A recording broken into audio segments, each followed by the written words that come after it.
subscribe. 一体どんな手を使ってどんな手も何も俺は元から登録していた。Card Kaizoku. This video is brought to you by Adakai TCG. Shop the latest in premium holographic textured custom One Piece cards. Designed for collectors, crafted to stand out.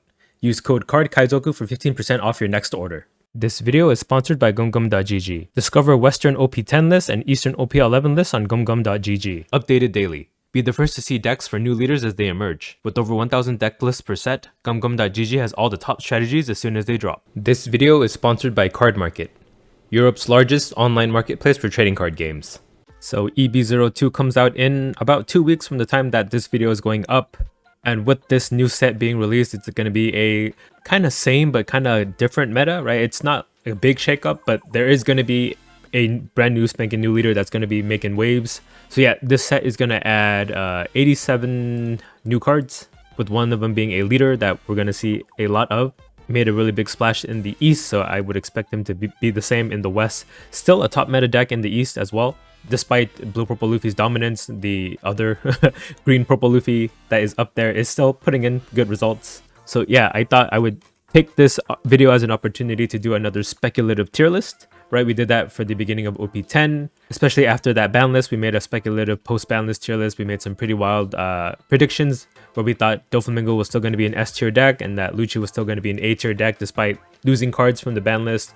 People were doubting me, but in the end, we were spot on with that prediction. So I do have a little bit of confidence in my ability to speculate and predict on future metas at the very least. Also just due in part to the fact that I play like a bunch of leaders for this YouTube channel, so I'm not like one-tricking a particular deck, right? I have a pretty wide breadth of experience with a bunch of different leaders, so maybe that helps. Without further ado, here is the tier list. Now, I always was kind of confused whether I should like build this like one by one as the video goes on, or if I should just show it all in the beginning like this.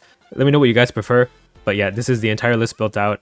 If I happen to think of something while talking about this tier list, maybe I'll adjust it and add it as I go along. But yeah, we have it broken down into these 6 tiers here. So we have S representing the top meta. These are the decks that are going to be consistently the most represented at every tournament. They're going to be putting the most results that you're probably going to be looking at for the next, I think it's like a month until OP11.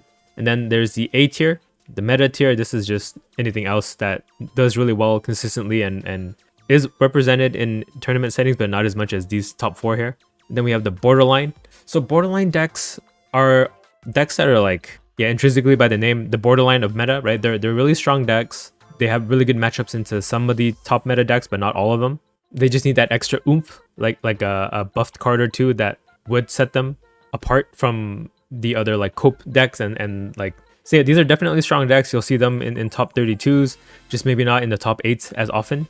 And then we have the C, the cope tier. These are decks that when playing them, right, they feel like strong decks and you feel like, oh wait, why isn't this deck more meta, right? This deck, I'm winning with it, but in like top level tournament settings, they just kind of fold, right? They might have some really lopsided matchups too, where they're good against like one particular deck, but then they lose to like 70% of the rest of the meta. So those are the decks in the cope tier, right? Decks that just don't really translate well into tournament toppings, but they are strong decks, or at the very least above average. And then we have the sleeper tier. So these are all the decks that I think would get buff from EB02, but not to a degree where I can like speculate whether they could show up in meta or cope or borderline, right? These are all leaders that got a card or two to help their decks out that I want to keep an eye on. We could see some of these show up in one of the tiers above it, but for now, I'm just putting them in the like decks to look out for. And then we have the F tier. So yeah, this tier is just here just because, well, it's the leaders who I think if I put in F tier, the fans of the deck would get the most mad at me for. Thereby, they would post this tier list into like their respective discussions and get really mad, and then that'll help me get more video views. So yeah, thank you for that. So let's break it down. So the S tier is going to be comprised of Purple Luffy, Green Purple Luffy. This is the new leader in the new set that's coming out. Blackbeard and Shanks. Currently, the top meta is like Shanks, Blackbeard, Purple Luffy, and I would argue Doflamingo as well. But I think Doflamingo would have to drop down a tier because Green Purple Luffy does amazingly well into Blue Doflamingo. It does amazingly well into Teach as well, and it I think it has a good matchup into Purple Luffy, if I remember correctly. What am I talking about if I remember correctly? I can just check. So I have these stats. This is OP11 the entirety of OP11 on the Eastern format of the sim. So there are going to be some OP11 leaders, but we can see here Purple Luffy has well, if I'm looking at it from Green Purple Luffy's perspective, he has a winning matchup in the Purple Luffy, 56% here. So yeah, Green Purple Luffy is for sure going to be a top meta deck if he's really strong against the current top meta decks. So by that logic, you know, it makes sense for him to be in S tier here, right? We see him good against Blackbeard, against Purple Luffy, against Shanks as well, which is everything in S. Now, the weird thing is this deck has a weakness into 8-cost kid decks. So I think Smoker deserves to be an A tier if we do see a lot of Green Purple Luffys, right? I think Smoker, at the moment, Green Smoker isn't doing too hot. Might even be B currently in borderline, but because of my speculation that Green Purple Luffy is going to be pretty well represented, I think Smoker is going to have a better time in tournament settings in matchup RNG. And likewise, because Blue Doflamingo has to lose to so many Green Purple Luffys, he might go down a tier. But I don't know, who knows? Maybe Blue Doflamingos on the West are going to tech against Green Purple Luffy a lot better. I do know that people are running like 4 Red Rocks now and probably a higher percentage of Gravity Blades. So that could be the answer to Green Purple Luffy. But not really, because of that stage card. Makes his Sanjin Puddings into 7 cost, but we'll see. I don't know. Blue Doflamingos don't want this deck to die, so they'll cook something up, I'm sure. And yeah, likewise, I think Lucci does have a good matchup into Green Purple Luffy, so I think that solidifies him into A tier as like the premier removal deck. His new breakpoint is 7 cost. You need to be able to reach 7 cost to kill his Sanjin Pudding on the turn after, that he gives plus 2 cost to. So I think 4 cost Kuzan is going to be a bigger factor now more than ever, as well as Laboon. Laboon and Kuzan are what's going to make you be able to KO their Sanjin Puddings every turn. But yeah, Green Purple Luffy gets quite a lot from EB02 because that's a set that he's from, so it would make sense that he has support, right? There's this Nami Searcher that he gets. Some run this Zoro that can help deal with like your opponent's Mr. 2s early on, or like their 2-cost teaches. That's it for the green part of his deck. And in the purple part, you have access to Sanjin Pudding. This is like the heart of the deck. Without this card, that deck does not function, right? Because it mitigates the cost of his leader ability, and it is also a pretty threatening body, and it draws you a card too. And then Robin, also great. It helps you find Gungam Giants that you can chain to live forever, because you do run so many bricks in that deck. This Frankie is also nice too, just as a way to ramp back, right? Green Purple Luffy is not a ramp deck. It's more of a deck that ramps to mitigate the cost of using his leader ability, because you're going to stay like between 6 and 7 or 8 Dawn for most games until you can get like 2 Sanjin Puddings out, and then you go to 10 from that point. And of course, the stage card is great in dealing with the black counter picks against you, because it gives plus 2 cost to one of your characters. Makes it harder for them to be KO'd via cost. It's not just black too, like blue effects bottom deck and bounce based on cost as well. And green effects rest based on cost, so this is a great card to make your characters really sticky. And of course, green and purple already has a slew of really good Straw Hat support already, right? You have access. Oh yeah, the secret rare as well. He was at the very bottom, so I didn't catch him. But you can attack twice, and with our leader ability, we can give him a lot of extra Dawn that you can utilize to swing twice with. You have access to this Luffy that can cheat out other Straw Hat cards in your deck. You have all the good purple ones, right? You have Zorojo to ramp you if you don't want to run Frankie. You have Luffy Taro to cheat out the Sanjin Pudding. You have the Zoro to search for everything else in your deck as well. And this busted Usohachi 2k counter. So yeah, like Green Purple Luffy is going to have pretty much a complete deck on release. I don't think he even gets anything from OP11. Up next is Zoro in A tier. Actually, I might move him down to borderline now that I think about it. So we'll get to him later. I kind of want to have 10 between S and A. So let me move 2 of these up. Let me do some live tier list editing. Yeah, we'll move Usopp and Kid up to A. So Usopp can decently deal with Green Purple Luffy's board if he doesn't get the stage, right? You can Kairos their Pudding back to hand. I think Lim is for sure an A tier deck now. Lim has been proving results outside of Europe, right? Just being a deck that can swarm the board really quickly, doesn't get affected by Blackbeard at all. How would Lim do into Green Purple Luffy though? I don't know, the stats don't show. So we're gonna have to speculate on this one. Well, being a 4-life leader is scary because this Luffy runs that Rush Luffy that can attack twice. And then this Lim doesn't really have a way to pop their characters on board, right? If they have the stage card, their Sakazuki doesn't touch the Sanjin Pudding. So I'm going to have to assume Green Purple Luffy beats Lim. But Lim beats like a lot of the other decks here. It beats Purple Luffy, beats Blackbeard. I believe she has a good matchup in the Shanks too, right? Oh nope, I misspoke. She completely dies to Shanks. So yeah, Shanks is Lim's silver bullet here. So yeah, I think Lim deserves to be an A tier. It loses to Lucci, of course, because Lucci is just good into green decks in general. And then yeah, Piss Kid. Piss Kid is it's a pretty resilient deck, right? Just being able to stall out your opponent and then kind of burn them on the way there, playing the Basil Hawkins and the 8-cost kids, and then like just always having a blocker in the late game and healing with the Law and the aces. Right, I think you can block a lot of the green and purple Luffy's, Sanji, and Puddings with your 9-cost Law blockers in the late game this way. But I do kind of think he still loses to green purple Luffy, so yeah, A tier makes sense for him there. He's good into Blue Doflamingo, good into Zoro. Then up next is the borderline, so we have Bonnie here. Bonnie could potentially be justified going up into A tier for the same reason Smoker's in A tier. Right, 8-cost Kid stops green purple Luffy, they have to run like Gamma Knife and stuff like that. So we'll see. Maybe Bonnie might actually go up, because I think Bonnie has a good matchup into Blackbeard too, right? Just being able to rest one of their 10 drops in the late game, so they can't. That early burst of advantage you get doesn't really tide you over anymore. Bello Betty also just consistency issues, right? The games where you can 4-cost Ivankov or 5-cost Ivankov into a Karasu and play like Bello Betty searchers for the first turn, those are the games you win for sure. But then the games where you like kind of low roll, you don't really do too hot. Nami really depends on the meta, and then I think green purple Luffy does beat Nami pretty handedly, especially with that rush Luffy who can not only attack twice but also like give green purple Luffy a card that Nami will try to deny your opponent. So yeah, it's just another hostile Nami meta, unfortunately, or maybe fortunately if you guys don't like the deck. A lot of people don't like playing against Namis anyway. And then Enel got a buff from EB02. He got that new Rush Enel card. Let me just show you guys since I'm talking about it. I should have shown cards for the green purple Luffy too, but my bad.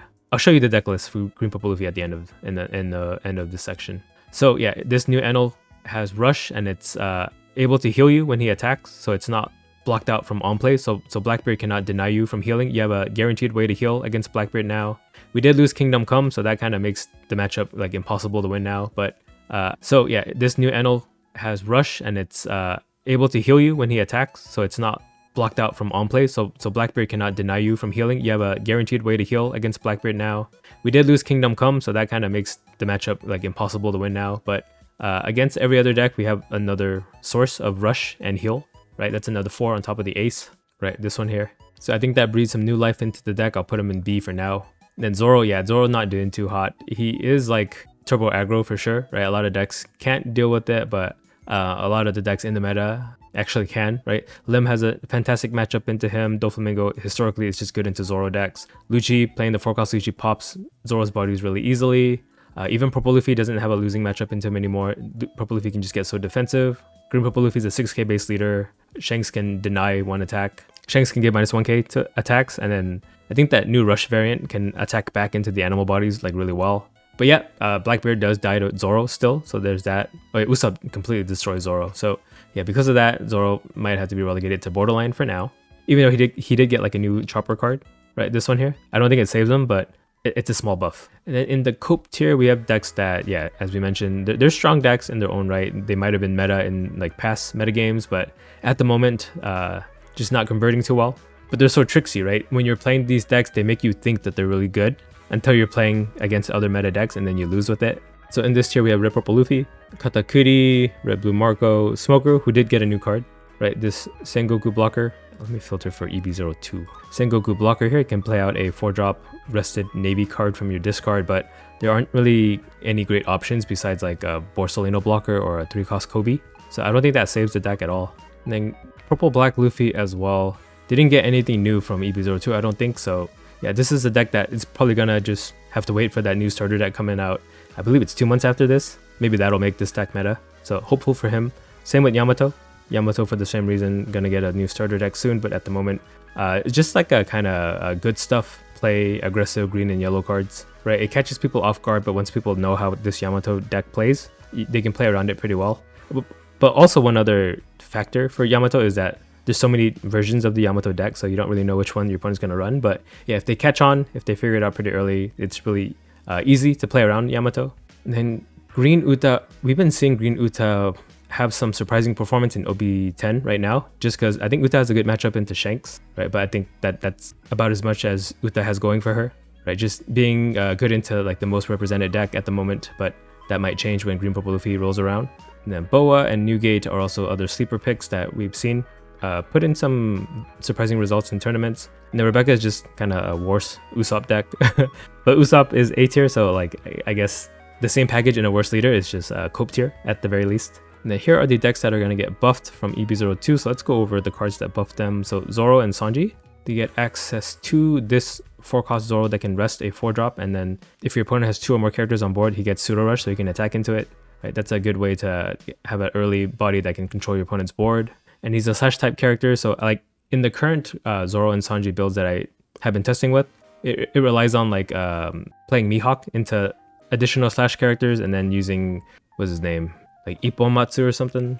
Yeah, this guy to get plus 3k, and then you can bounce him back to hand. So that's kind of the way that I see Zoro and Sanji being played. You also get a Straw Hat Searcher for the deck as well. And then in the blue arena, we do get this VV that lets him draw 2 cards if you have 5 or less cards in your hand. So that's going to be a big buff to his like card resources, right? He'll never run out of cards in hand. You'll be able to defend your characters because your characters have to be pretty small to use his leader ability to attack twice. So just having more like 2Ks in hand, drawing it from this VV helps you keep him on board to keep attacking with. Chopper gets a couple new Chopper cards, right? This Chopper can play out another Chopper with cost of 3 or less from your hand. Also, this Chopper, the red one, I don't think it's going to be too useful, but it's an option if you want. You're going to depend on more of a Chopper and the hero look. I don't know how to say his name. I don't even know how to spell his name. Where is he at? This guy, Dr. Hero look, right? It's another Chopper body you can play out with the 04 Chopper, and then you just buff them all for 2k.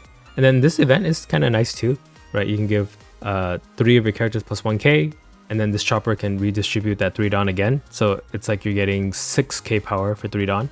And then you can pop a 3k or less if they have a chump blocker. This helps you go for like lethal. And then Vegapunk, I believe he just gets 1 blocker, right? Yeah, he gets himself as a character. He's a blocker, and he lets you play from the top 5 another scientist type card. So this is just good at swarming bodies out on board, and then he's a blocker too. That you can play him for 1 Dawn with the Vegapunk effect. And he has a trigger, but his trigger is not as great. It just draws you a card. It doesn't play a body out. Colgara gets the same card as Enel, right? That 10 cost Enel. Where is he at? Here. So he has a way to heal in the late game. The only risky thing is if you play this Enel, you don't have any Dawn up to play your L Thors or your the Earth Won't Lose to protect yourself with when you're like low on life from using your leader ability. Odin also gets a new card, just 1. Right, this Yamato is actually a really insane card for the deck. I just wish the rest of the Odin deck could meet the standard of this Yamato card, because this Yamato gets rush, and then you can put a Rested Dawn on your leader as well. This is activate main too, so you can use this on every turn, and that makes your leader a 6k base. They can attack for 7, and you have a rush attacker that can attack for 7 twice on the turn that you play Yamato. Arlong also gets some nice tools. There's an Arlong character that just straight up makes it so that one of your opponent's characters cannot attack if they're 5 cost or less, right? They can't be rested, which is what you have to do to attack, but it also works on like their activate main effects that cause them to have to rest. In my Arlong testing video, I didn't try this guy out, but a lot of people convinced me to try him, so I'm gonna have to slot him in and see how he does. There's also this Buggy that he can cheat out with his leader ability, and that gives the leader itself double attack. And then Carrot gets just 1 card, I believe. This Carrot 1 cost 2k counter, right? You can use it as 2k counter, so that's flexible in that regard already. And then on your second turn, you can use it to find the Zoe stage card, right? This gives you access to a lot more Dawn for the turn, 1 more Dawn. And then you can also protect one of your Minx type characters by restanding him at the end of the turn as well. So that could be what a Carrot needs to be more competitive. And then Iceberg also got something new, just 1 card, I believe. Yeah, he got himself as a 2k counter. This one, similar to the Carrot, it lets you look for the Galila stage card, which helps the Iceberg deck ramp to his late game. It looks at the top 7 too, so you're bound to find it, guaranteed. So yeah, I'm gonna have to try out Iceberg too with this new 2k counter option here. Then Garp also got 1 new card, or technically 2. You can run the Sengoku in a Garp deck, I would assume, but he also gets himself as a character. So it gives 2 rested Dawn to your leader, and then you can KO a 1 cost or lower character. So Garp being able to give minus cost when you attach Dawn to him means that 2 rested Dawn is minus 2 cost. You can pop a 3 cost this way. Popping a 3 cost for 5 isn't too great, so you'll want to like combo it with another Dawn Shuffler. Right? There's a couple Nami cards that do that, like this Nami, right? Or the Starter Deck 21 Nami. If you have these out, oh no, you can't use this one. Okay, this Nami only. That'll give you 1 extra cost. So if Garp can pop a 4-drop, I think that at the very least a 4-drop is worth it, because it would have been your opponent's 4 on turn prior. Yeah, so because all these decks got a slight buff, I would be interested to see what the West cooks up with these decks, especially in this post-ban meta, right? We don't have Jinbei, Doflamingo, Swarm to like gatekeep all these decks, so we'll have to see what develops on our side. If people are like brave enough to try something new. And yeah, here are the molders, the F tier decks that, yeah, this is just here to rage bait, right? So yeah, Buggy players, your deck sucks. Robin players, your deck sucks. Sugar players, your deck sucks. Green yellow law players, sorry, your deck sucks. Blue yellow ace, of course, this is obvious, your deck sucks. Black yellow Luffy copers who still think this deck is good, your deck sucks. Grape Doflamingo, sorry, you guys keep thinking every time they print Doflamingo support that this deck's gonna come back, but nope, it sucks. Perona, you've never been meta, so you suck. You're gonna suck eternally. Red purple Uta, I don't know why so many people like this leader, but you suck. And then purple yellow Crocodile. Actually, I kind of like this leader, but I can't delusion myself into thinking that he doesn't suck ass. So that's gonna be it for our speculative EP02 tier list, at least at the very beginning of the meta. Right, as people find out tech, and if like some of these leaders take off, I could see major ramifications to how our Western EB02 meta is compared to the East. But yeah, that's the excitement of it. Right, I would want to be wrong too, just so that like something completely unexpected would shake up the meta. As much as I want to be right, I think it would be even more exciting if like something crazy happens. So we'll just have to see what develops, and then let me know what you guys think of the tier list. If you disagree on any of these placements, let me know why. Right, we can discuss about it in the comments without it getting toxic. It doesn't have to get toxic. I ain't trying to antagonize anybody, so well, except for the F tier, right? These guys I'm trying to antagonize on purpose. But yeah, let me know what you guys think, and subscribe to my channel if you're not already. Oh, if you wanted to make a tier list of your own, or if you're wondering what this tier list site is, I coded it. It's a website that I made, so you can access it via deckbuilder.cardkaizoku.com. And with that plug, I guess that is it for the video. Okay, bye. Card Kaizoku.